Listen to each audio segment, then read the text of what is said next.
What's up guys, my name is Doe and I hope you're all doing well. In this video, I want to go over my general ratings for weapons and which ones are really good at getting Torgadoro's head break and going down to which ones are not that great at getting his head break, because it seems right now that every single Slayer is just asking me, hey, which weapons are good for getting a head break, how do I do this, yada yada yada, and I get it because the parts and the armor, or the armor and the weapons take a lot of freaking scorched snouts to upgrade.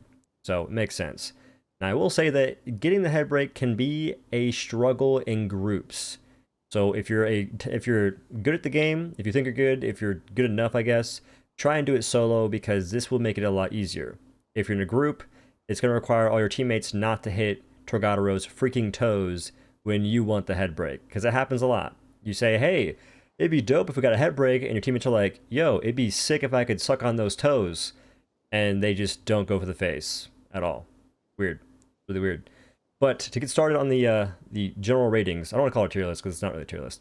The general ratings for the weapons, I think the single best weapon at getting head breaks are going to be repeaters. I think that this weapon is insanely strong for this task because A, it's a projectile weapon, it can shoot Torgadoro's face when no other weapon can even reach it, and it can do it consistently as long as you have decent aim. And to do this properly, the main things you're going to need are going to be Marksman Chamber, Precision Sights, and the Searing Prism. I don't really have any builds in this video. If you guys are expecting that, I apologize. There will be more builds coming, or there'll be builds coming out in later days. Like, I'll just make build videos and whatnot. But yeah, repeaters are nuts at getting this head break. It took me like 13 shots to get it. I didn't even have great amps. If I had my preferred amps, I would have broken it in probably around 7 or 8 shots from the very start of the fight. That's freaking crazy. That is a really fast head break. If that's what you're looking for, repeaters are a solid option. And that's and to be clear, the main thing we're going over here is which weapons are good at getting the head break. There's other things I'm not mentioning because, that's for other videos. Anyway, the next best weapon, I think, for getting the head break is going to be strikers. This is because if you're using the adamant bolts, it's like a repeater, but it's just a giant cannon, and it's into a single laser freaking beam hit. And if you laser Torgadoro's noggin, you'll break it pretty fast. It took me around 3 bolts to break it from the start of combat, which isn't bad by any means. Now, I did have some pretty good amps. I had Thrill the Hunt round 1. And I think I had Locus of Power, but that's about it. And doing that, pretty simple stuff. You just hit the face. Like, you don't have to do it. You don't have to rush either. You don't have to rush to get the head break. You can just make sure you have a clear shot, back away, surge away, refresh your technique cooldown for your third technique or your combo, whatever you call it, and then laser the face. You can be very cautious about it and take your time. Just the hardest part about this is getting your mantras. That can be kind of difficult. If you don't know Torg that well, it can be kind of rough. Once you learn it though, it's not that difficult. And there is one thing I did forget to mention, and that is that I do have all 3 power boosts, which means I'm doing a absolute just disgusting amount of damage on the last round. So my results may vary from yours. Just keep that in mind. The more power boosts you get, the easier it's going to be. But anyway, moving forward.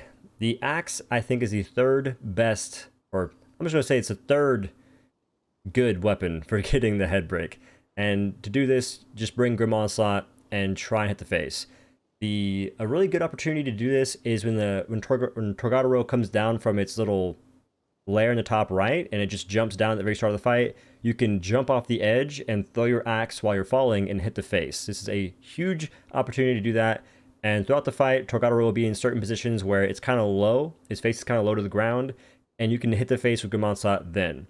And also throughout the fight, if you're just doing your charge attacks, your vertical swings and whatnot, you can hit the face there, so you can still get some pretty beefy damage in as long as you land it. But the axe is kind of slow, so you'll need to rely on damage amps or attack speed amps, and you don't really need attack speed cells, but you can bring a couple if you want. If you don't want to like pray to RNG, the RNG gods, you get some attack speed amps in the escalation, which is RNG. Now, next up we have chain blades. I think this mostly because they have Reaper's Dance. This lets you use your special and then do a light attack, and that lets you bounce off a behemoth and then dash towards it. And if you're good at aiming this, you can hit the face. So pretty big bonus there. It'll take a couple hits more than other weapons because this attack generally does around 1000 damage if you're using the Boreas chain blades, so it can take a little bit of time to do that. But there's still a really good pick for doing this, and having the ability to do that is great. If you have momentum blades, you can spam this 8 times if you have 4 pips, because using a pip makes it so you can use another one within a couple seconds. That's a pretty solid choice here. And chain blades are very evasive, so if you have a hard time dodging an escalation, you can rock those as well. Now, moving towards the bottom of the list, we're going to have sword. And I think the last 3 weapons are roughly in the same spot. I would say that the last 2 for sure are like interchangeable on which one's better for getting the head breaks. It just depends on what you want. So I would say that sword is my 5th pick for getting the head break. And that's mostly because if you're playing escalation, you normally bring Skullforge and you normally bring Whistling Blade. So that's kind of the combo you bring there, and that's not really going to be the best thing for hitting the face. You can do it if it's like on the ground, but Torg doesn't really have very long windows where it's just not attacking you. It's not very prevalent on Torgadoro, that boss. It's not really a big thing there. But you can do a similar thing you do on Malkarian, which is mount Torg, use Skullforge, and try and break apart that way. But I noticed that it was really difficult to actually target the damage on the face. I think I was hitting either the body or its shoulders or its arms at some points and not the face. So that can be sort of a difficult thing to master.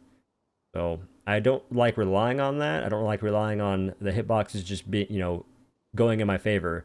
That's why sword's sort of like at the bottom here. Pike, sort of the same thing. You can use either Skullforge or get the Torgadoro's Endurance amp. I'm not sure what it's called. The amp that makes it so when you activate your instant cast, you don't drain stamina for the next 8 seconds.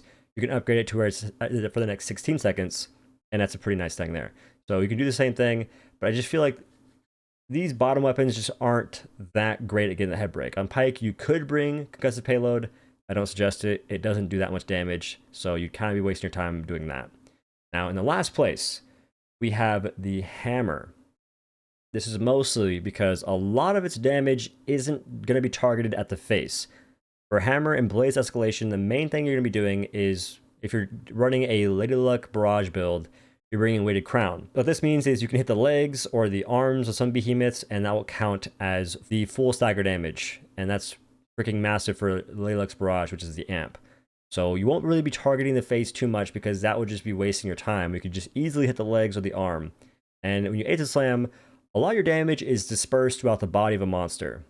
Which, if you're using Lady Luck Barrage, you're priming a lot of hits, but still. A lot of your damage will be kind of hard to hit the face because the hammer, it has some decent reach if you're using the uppercut attack, and it's pretty fast as well. Fast-ish. But I just feel that other weapons are in a much better spot. But I will say that like the Pike and the hammer are kind of the same spot for me for getting the head break. Like if I'm going for head break, I'm rocking repeaters or strikers or axe for sure.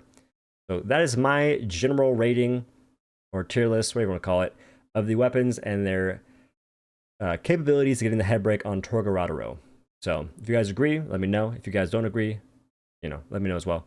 But hopefully this helped you out in some way or form. Maybe watching how I got the head break, how I set it up. That's a really important thing when watching this video, is just like analyze what I did and stuff of that nature. And like I said, I will be posting some builds on my channel in the coming days. So if you want to check out some of those, they will be there.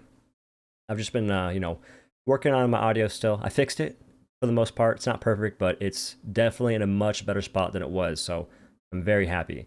And as usual, if you guys will support my channel or me, which I run this channel, so it's kind of the same thing, or it is the same thing, make sure to use my credit code, which is OhDough, in the in-game store or in the in-game store, because doing either one supports me a great deal. And using this code just gives me a small kickback what you spend in the store, so it is insanely helpful.